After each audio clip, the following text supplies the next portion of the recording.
Welcome to China Tech Talk, the weekly discussion of technology and startups here in China. I'm John Artman, editor-in-chief of TechNode, and as always, I'm joined by Matthew Brennan, founder of China Channel. So this week we talk with Chenyu Zheng about entrepreneurship and the legacy of Uber in China. So Chenyu actually, she's done a lot of different things and is currently involved in a lot of different things, but what interested us the most was the fact that she used to work at Uber China, and she has actually quite a bit of experience working in China as an entrepreneur. She previously helped set up the Whispers China company in association with Tencent, and then after that she went on to work for Uber China as marketing manager and in partnerships manager. And so she has a lot of insight into number one, how the Uber China organization worked, but then also how that affected the entrepreneurs and the companies that they went on to found. Yeah, so she's done many different things. But what actually how I found Chenyu was from a rather long and interesting article she wrote about the Uber Mafia, and I thought it really piqued my interest, and that's why I invited her onto the show. I think it displayed the fact that she has quite a deep understanding of Uber's operations in China, which you would expect with her being the marketing manager there, and also her linking that towards future, the up and coming bike share companies, and just generally the sort of differences in entrepreneurial and startup culture between the States and China. Yeah, and it's really interesting because talking to her about this really reminded me of when Google was still here in China, when a lot of the entrepreneurs and the companies were Google alum, Microsoft alum, and we can really see how that's really changed. Where you look at DiDi, the largest ride-hailing company perhaps in the entire world, their founder is an Alibaba alum. You look at Mobike and Ofo, two of the fastest growing unicorns, and they're dominating in China. They're going abroad and they're dominating there. They're Uber China alums, and so looking at that generational difference, I think is super interesting, and we're really kind of moving away from this whole copy to China, really to made in China, developed by China, now going out to the world. We see this with bike rental, and we're also seeing it a lot more with things like WeChat and Alipay. Yeah, sharing economy, across the board. I think there's a lot more stuff coming outside of China. Yeah, generational differences, and more the vision and the attitude of the founders in China is much more global than it was before. And Chenyu makes some really good points in this discussion about how that is in part due to what Uber did in China. They did have a significant impact on Chinese startup culture. Exactly, and that their success in China might have been due in part to what how they in some ways operated like a Chinese company. So it's a super interesting conversation, and with that we give you Chenyu Zheng.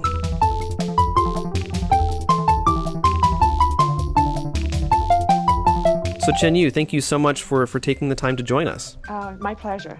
So one of the first questions that we like to ask a lot of our new guests is about your China story. So tell us your China story and tell us how you started working at Uber. Okay, so I grew up in China in a small city called Wuhu, and I went to America for high school and then studied at Princeton for economics and went on to Wall Street and worked at Morgan Stanley.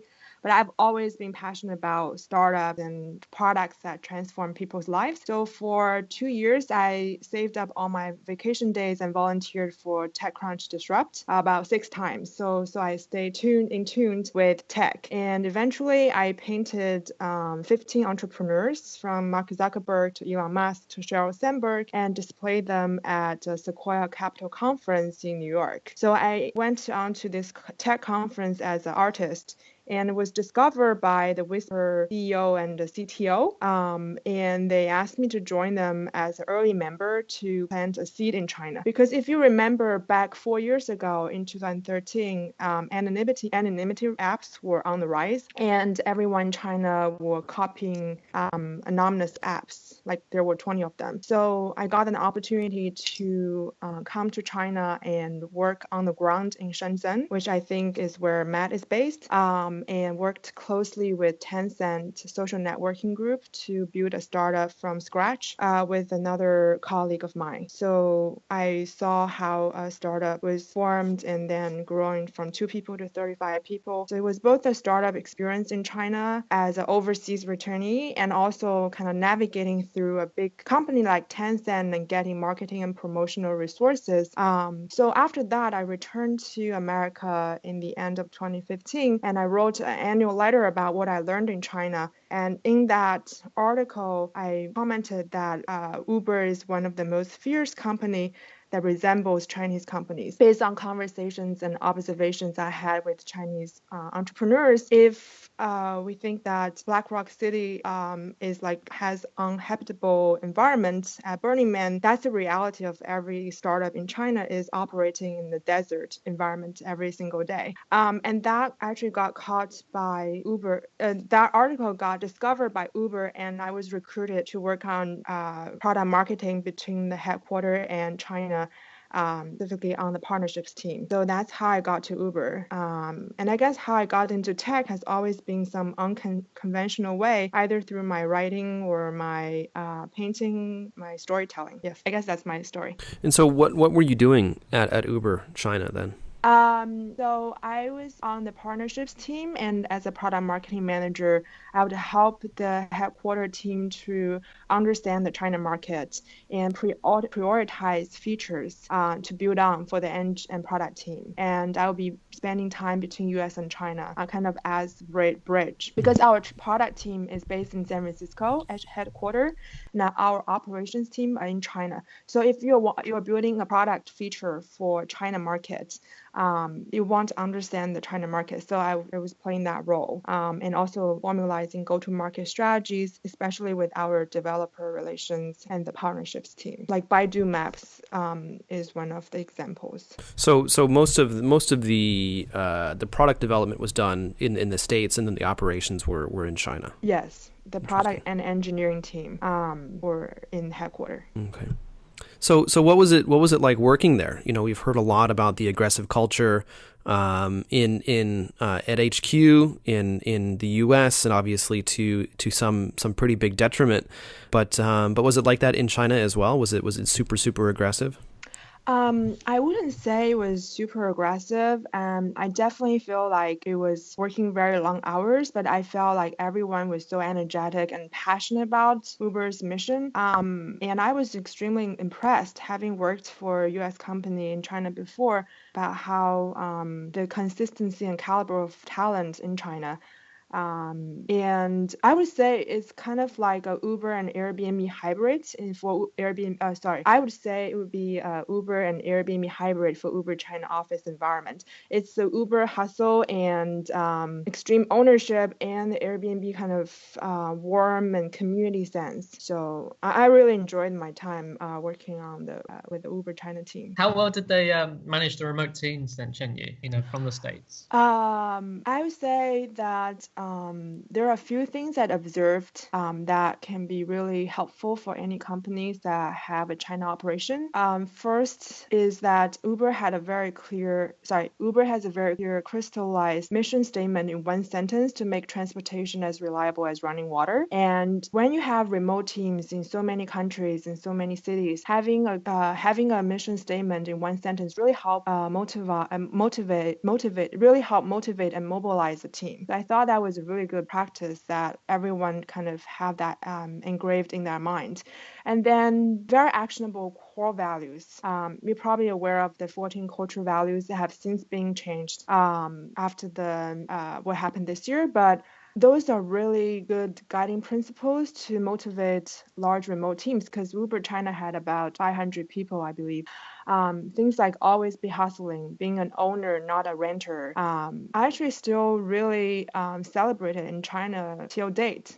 There was many articles written about these culture values, and I think being an owner and not renter, for example, really give people guidance about like how to take ownership. I think the other part that's really impressive is that Uber religiously document best practices through playbooks. So everything is being documented. Every campaign, like ice cream or like hot pot on delivery, how to roll out a feature with map integration, is all like documented with great detail so that anyone can pick up. Like say I'm in China, I want to implement ice cream day, I can just go to playbook and find it and implement. So being able to have that accessibility and documentation was really helpful for running global teams. And the other part is you both work in China, and people here use WeChat for work, or they never use Google Calendar or Google Drive, because in China we always say do things in China ways. But I think Uber had a consistent communications method with HQ. So for example, Google and Zoom, Telegram, everything is consistent. That really greatly reduced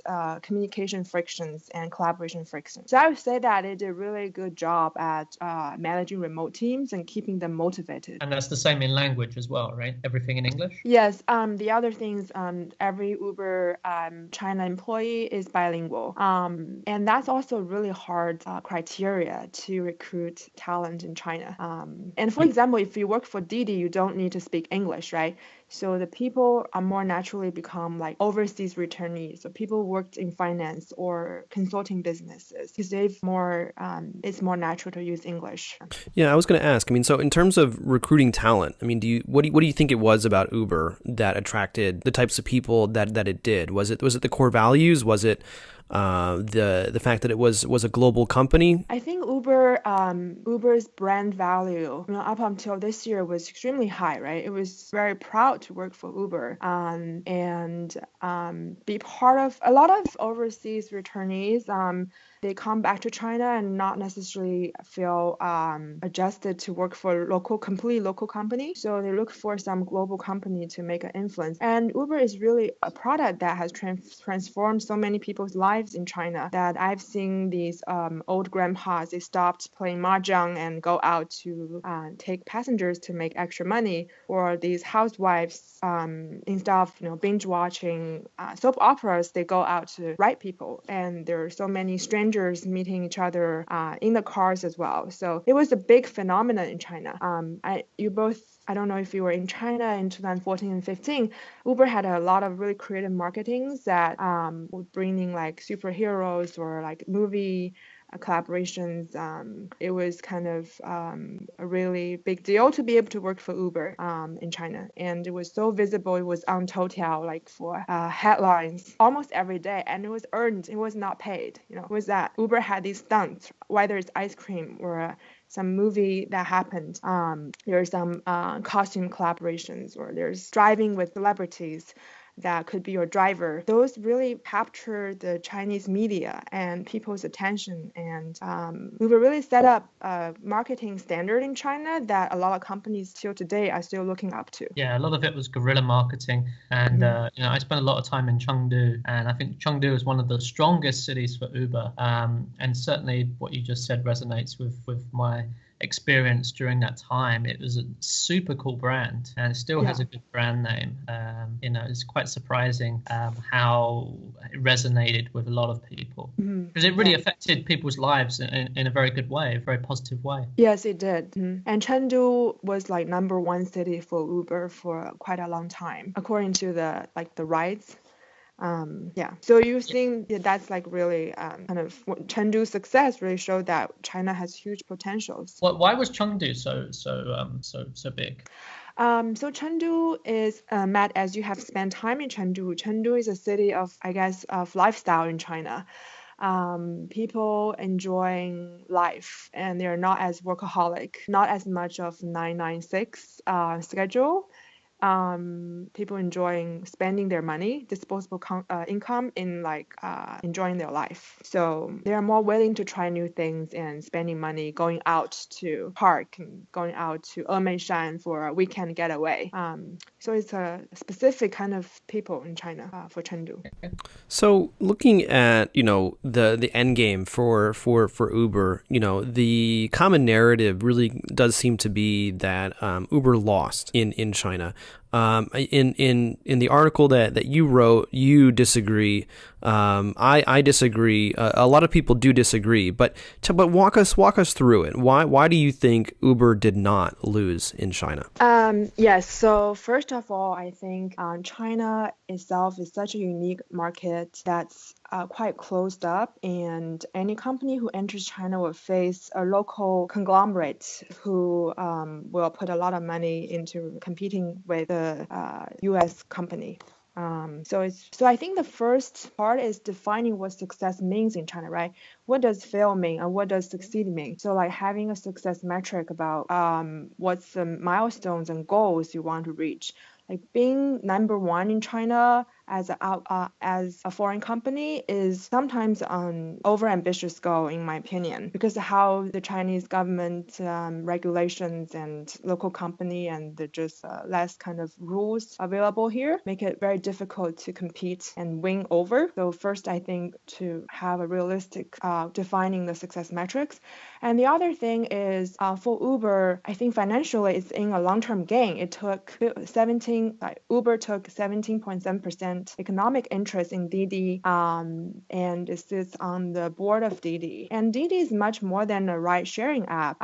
Any Chinese internet giant will branch out to new businesses, and Didi has its own investment branch, and they already invested in Ofo, which is leading the next generation of the bike sharing in the transportation space. So I think as Didi continues to grow as one of the biggest companies in China, the pie of Uber will also grow. So financially, I believe Uber has got a good deal to walk away with 17.7% economic interest in Didi. So I think that's one part. And the other part is that a lot of times we look at economic values, we look at money, paper values. But there is another part is like culture and societal impact that often is neglected in analysis or journalism report. For example, in my opinion, Uber has trained high caliber entrepreneurs, which I call the Uber China Mafia, which is analogy to the PayPal Mafia, who has successfully launched new businesses since PayPal.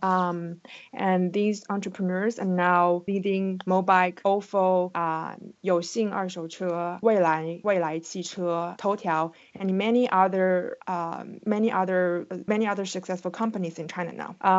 And they are also well positioned to build unicorns from China, because in the past people always say that it's only copy to China, and people only see like Zhihu is a copy of foray or something like that people don't feel like China has any innovation.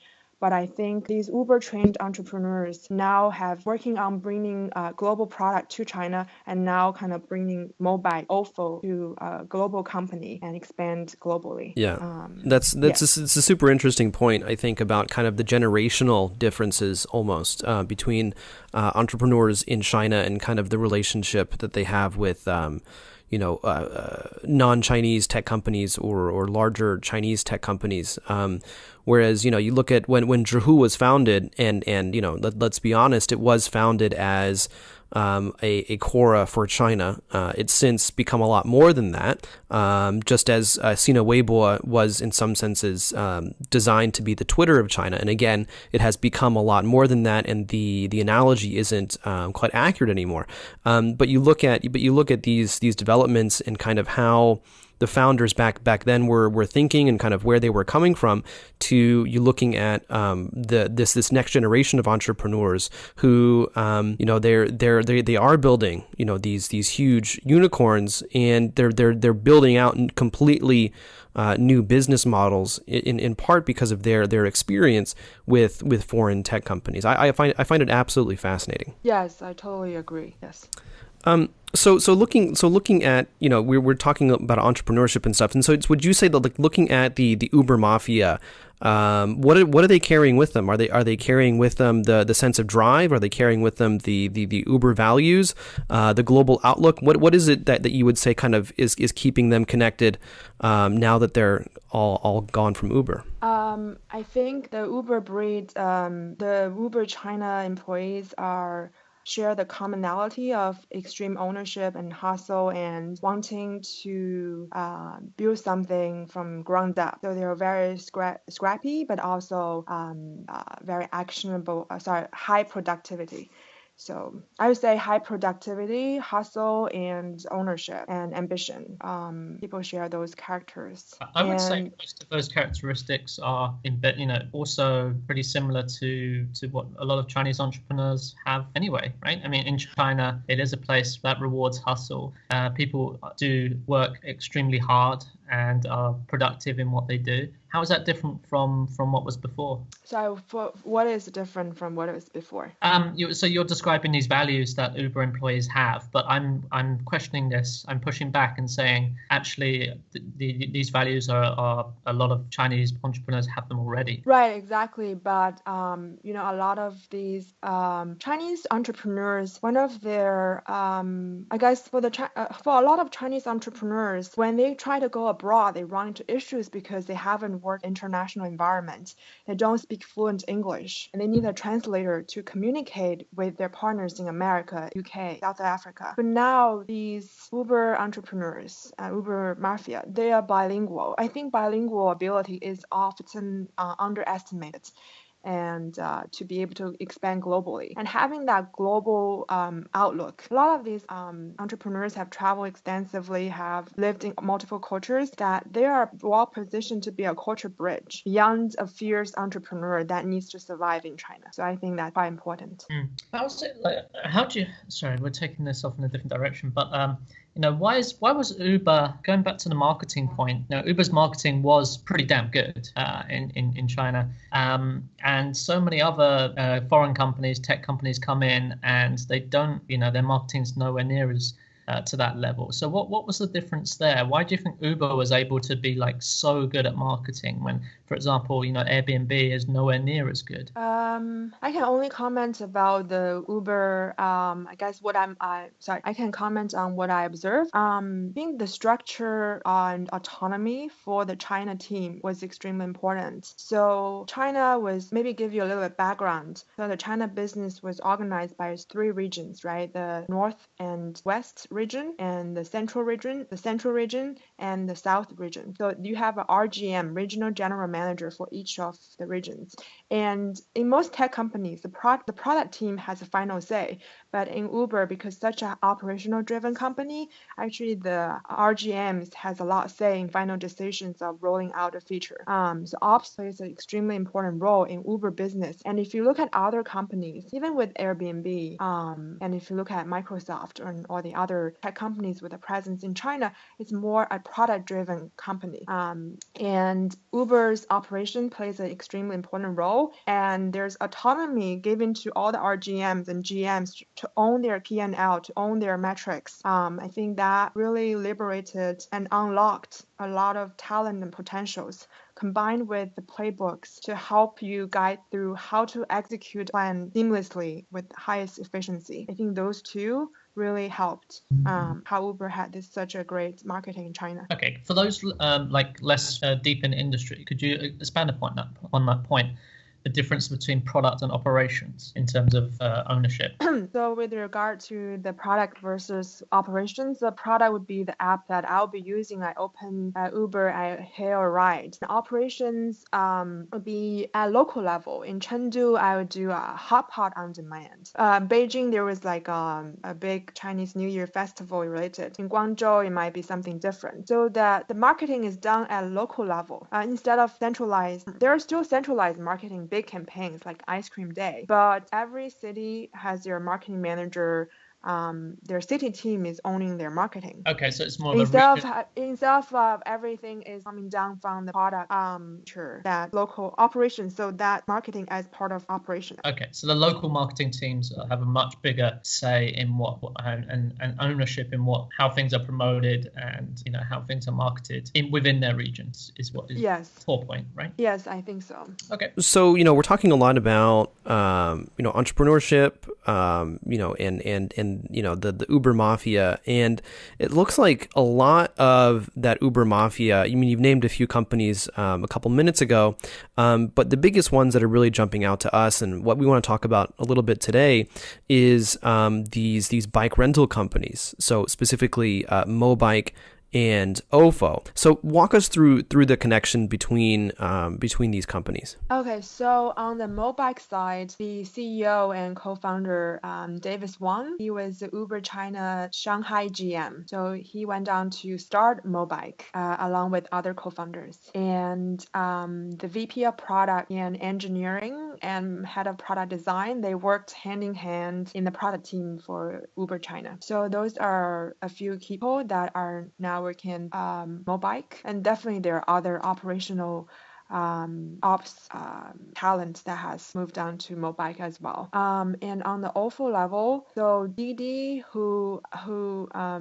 Didi is a major investor of Ofo, and Didi also Uber also merged with Didi. So I guess Ofo, Didi, and Uber seem to have on the paper has a closer tie economically wise. And interestingly, Yan Qi, who was a legend in the Uber China story, is that he was the fastest promoted RGM in Uber's history. He launched Chengdu, which Matt, we just discussed, that was in one of the most successful city for Uber.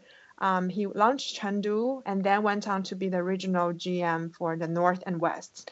And now he is a core member at Ofo, as well as Guo Qing. He is a VP of operations, and he worked closely with Yan Qi for the Chengdu operations and then overseeing the operations for Uber China West and North and West region. So the other part that I didn't mention earlier is that you look at the Uber city structure, it's a marketing manager, an operational lead, and the general manager. Is that information clear to people? That not only there's a marketing manager, there has to be an operational lead. Yeah, no, that makes sense. Okay.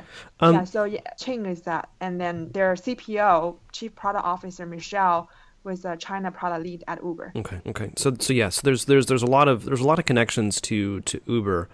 But one of the big questions that I have is kind of you look at when Uber and Didi decided to merge. So when Didi absorbed Uber China. So and you look at some people, they went on to found other companies very, very soon after that. I mean, was that because they just did not want to work at Didi, or was it just because they felt like it was time for them to make their own thing? I would imagine, I can't say for sure about the timing versus the timing of the merger and the timing of people moving on to Mobike and Didi, because I'm from my observation. But I think, as we discussed earlier, Uber China employees are a specific breed of people, right? They have been educated abroad. A lot of them have been educated abroad and worked in finance and consulting or U.S. tech companies. Bilingual and professional capacity is one of their traits. And Didi is a completely local company, and it's all in Chinese. Right now, they have 7,000 people. It's a huge company. So a lot of people may not have found their meaning in working for a big company, and they want to have that hustle and small company environment and being able to have their ownership. Right. So I imagine that's why they venture out to find new opportunities. Yeah, exactly. That's so like the Uber China opportunity. Yeah, the classic serial entrepreneur. As soon as they get acquired or get some larger investment, they decide, okay, it's too big now. It's time to move on, create something smaller and build that out.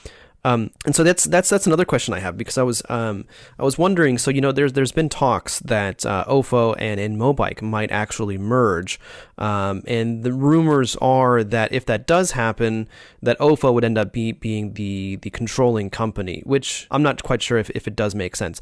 But if that did happen, do you think that some of these Mobike people, they might just say, okay, you know what, we don't really want to work at Ofo. We're going to go on and create our new next thing. We'll see. I think most people, what I observed when I was working at Uber, is people who work at Uber really interested in transportation. And somehow Mobike and Ofo are both in transportation space and ride sharing. So I think it has to be something that they're really passionate about, capture their energy, their capability. So I'm as curious as you are. Yeah, John. yeah, and that's the thing. I mean, at this point, it's all speculation. We talked with someone from Mobike last week, and who knows if the merger is actually coming through. I'm just it's some interesting conversations with other people recently, and I was wondering if we can get your thoughts on that as well. So, I mean, looking at this relationship between Silicon Valley and China, it seems to me that there's a segment of people in the valley that do pay a lot of attention to China, but then on the other hand, there's a far larger segment that really does not. And so, I mean, like looking at Uber China and looking at Mobike and Ofo and some of these other companies, would you say that there is like much influence kind of flowing back into the valley from China? Do you think that it's affected? You think Uber's lessons in China have affected some of the calculus in the valley? From the amount of people who added me on WeChat, I definitely feel like there is an increase of attention to China. Because a couple years ago, most of my friends don't have WeChat, and now more and more people seem to ask me if I have WeChat. So that's just kind of observation. And the other thing is, I think it's really hard for Silicon Valley to really pay attention to China if they don't have a business interest tied to China. So I think what Uber did to have a China-first company-wide OKR really gave people a chance to whether proactively or passively understanding China's innovation, working with Alibaba and Baidu, and also fighting fraud in China. It's like really hands-on experience. So I think anyone who has worked with China definitely has better understanding and better position to do anything that's related. But once you cut off the economic or the KPI tied to China, that it has to be people who are fundamentally interested in the culture and kind of acquiring the users who would pay real attention to China. But interestingly, if you look at DJI, right? DJI drones, this is a Chinese company, DJI, but it's a really well-known household name in America. Many people, Hollywood in Silicon Valley, are all using DJI to do photography and filming. So that's one example. The other example is I was at CES this year in Las Vegas, and the amount of American PR companies that's working with the Chinese hardware companies trying to bring their products to America has been on the rise. And I met these PR managers. They asked me, they told me they're studying Mandarin. So that's another influence, the hardware area in China, and the other AI and technology has been developed here. So to summarize, I think there's always some business incentive that's driving the interest in China. Unless there's going to be some product from China that becomes so universal back in the Silicon Valley that then once it become a everyday product, people will probably pay more attention more naturally. Like DJI, for example, it's utility that people are using it. So, okay, for US companies or just any global companies trying to enter the Chinese market, what are the lessons that can be learned? What's the advice you can give to companies that are trying to enter the market, tech companies? How would they manage the teams, and what are the takeaways from Uber? Thank you for the question. So for any US company with an interest in entering China, I think the first exercise is to set up goals and milestones and to understand what is my goal about the China market. And then what's the structure we're going to have, whether it's a JV, a joint venture, or a WOFE, a wholly foreign-owned enterprise. And then it's about having the right team who are going to lead the China initiative. So the goals, structure, and team. And then with regard to the goals, right? Like as I mentioned earlier, define what success means in China and agree with the whoever is leading the China initiative. Like what are the milestones for the DAU and MAU if you're a social app? What kind of market share is our goal to reach? And how many rides we want to complete in certain quarter. So having these quantitative milestones is extremely important. It's not just like we want to win in China. That's so abstract. Breaking them down into digestible qualitative numbers, OKRs, will help manage expectation. Do you think having Chinese managers at the top of the Chinese organization is important? Yes. So that's the key point I want to mention. My key point is similar to how Mobike strategically hired Florian right early on in the company, and he grew with the company since the beginning. So he got the trust with the leadership and the communication and all that. So my suggestion is to, if anyone is interested in China, hire someone who is native Chinese early on in the early stage of your company, and then can have that person work in the headquarters with the founders, with the management team for a while, and then send them over to China. Instead of like hiring a Chinese manager who is a professional manager, the fundamental problem that people may run into is the trust and autonomy. If you hire someone, so that's a typical Silicon Valley situation, is people are focused on domestic market and people are afraid of China. So they work on making sure the company is sound in America and then going abroad in all the other markets. And then they're like, oh, we have to solve the China problem because China is the population and it's so important to us. So not by saying, but by actually doing. That's a little bit too late when you realize China is important to you. So I would recommend to do it early on.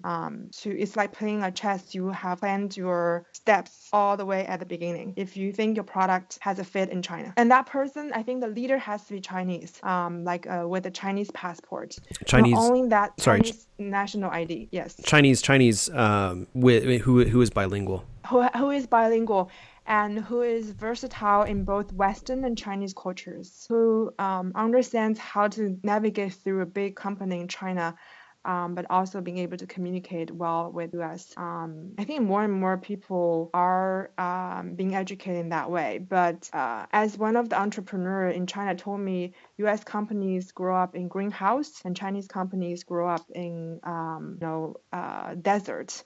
So a lot of overseas returnees have the common problem of being not fierce enough when they come back to China. So, yeah, and that just speaks to the differences in market in some ways. Where I think that you look at the success of Mobike and Ofo abroad, and a lot of that is because they're spinning up their growth engines here. They create this virtuous cycle of talent acquisition and great product, and they're able to bring that same thing, that same aggressiveness to other markets as well. Right, and the point you just mentioned about the greenhouse, I want to expand upon that. So I've always viewed it that Uber's actually a very Chinese company in terms of their culture, right? Which I think plays into how why they were able to do such good marketing, why they were able to, in my opinion, also to succeed. Because let's bear in mind, like their market was semi-illegal, right? What they were doing in when they started off doing it in China was very much in a grey area, and so it's actually a very challenging area when it's questionable whether the government will shut it down. So actually, I think they were not in a particularly good market when you look at it from a legal perspective or from a regulation perspective, what they were doing. But Uber, I think, has met this challenge all across the world, and they've grown up with a culture which is very much how to express it, where they view everyone as the enemy, right? They're always fighting for survival. and using any kind of tactic or gray area or pushing the envelope to get the results that they need, and they expect to meet adversary at every turn, and they expect that people will try and shut them down and use dirty tactics on them, whether that's like embedded in terms of the taxi driver unions fighting against them, or local government regulation trying to pull, saying what they're doing is illegal. So they are not in a greenhouse. They're one of the few big companies in the States that are also kind of in a desert in terms of what they're doing. And so that's what's enabled them to get the result that they did in China, because actually for them they are very Chinese, whereas a lot of other maybe Airbnb, for example, doesn't have that same culture, and so they're not able to come in and have the same sort of like ownership and like really fast and strong execution and guerrilla marketing and comfortable working in gray areas and things being shut down, but then finding a way around to make it work. But for Uber, this is natural. This is what they've been doing already. So I think that's the key difference in my mind. Yes. And the other part, the last part I want to mention, and to add on to like hiring the right person and having that person in mind early on, instead of when you're a mature company, is trying to secure funding from BAT or TMD. So instead of just getting funding from more than just getting funding from a VC who can help with some recruiting, but forming a strategic relationship with Baidu, Alibaba, Tencent, or the new big three, TMD, so Toutiao, Meituan, and Dianping. At an operational level is extremely important. From my experience working with Tencent social networking group, we were able to get promotional resources in QQ, right? So it's not just like, oh, I'll help you to hire a few talent. It's actually helping you to get downloads and help you meeting the metric, getting your app in front of millions of people. So really having that kind of investment or partnership with companies with operational presence in China that is on the phone of millions and people is extremely important. Oh, totally. I think that, BAT and TMD, they're always looking for great startups and great teams to kind of integrate into their ecosystem because it helps, number one, build a moat for them to avoid disruption. But then also, of course, it makes their own products a lot stickier as well.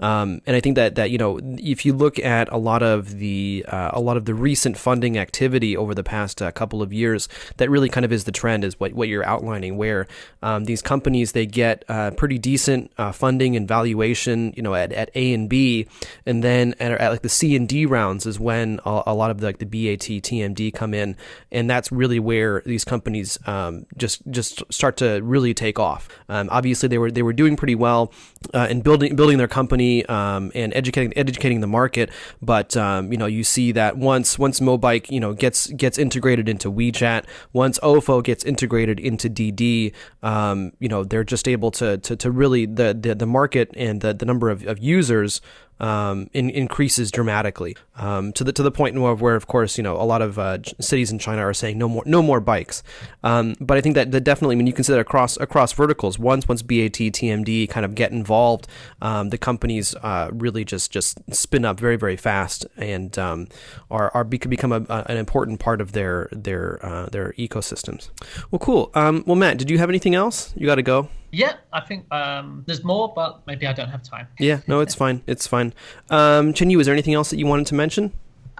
I think what I want to mention is China is continuing going to be playing a big role in the global, and I really appreciate you guys are doing this podcast. It just helps everyone to understand China a bit more, and early exposure to China will always helpful. Exactly. That's our aim as well. But Chenyu, thank you again so much for taking the time to talk a little bit about Uber and kind of how it's affected the entrepreneurship ecosystem here in China. Yeah, my pleasure. Thank you. And to our listeners, if you enjoyed this episode, we'd really appreciate it if you gave us a review on iTunes, or if you're on Overcast, you can press that star button right there, or on Pocket Cast, you can do the same, and it'll recommend us to your network.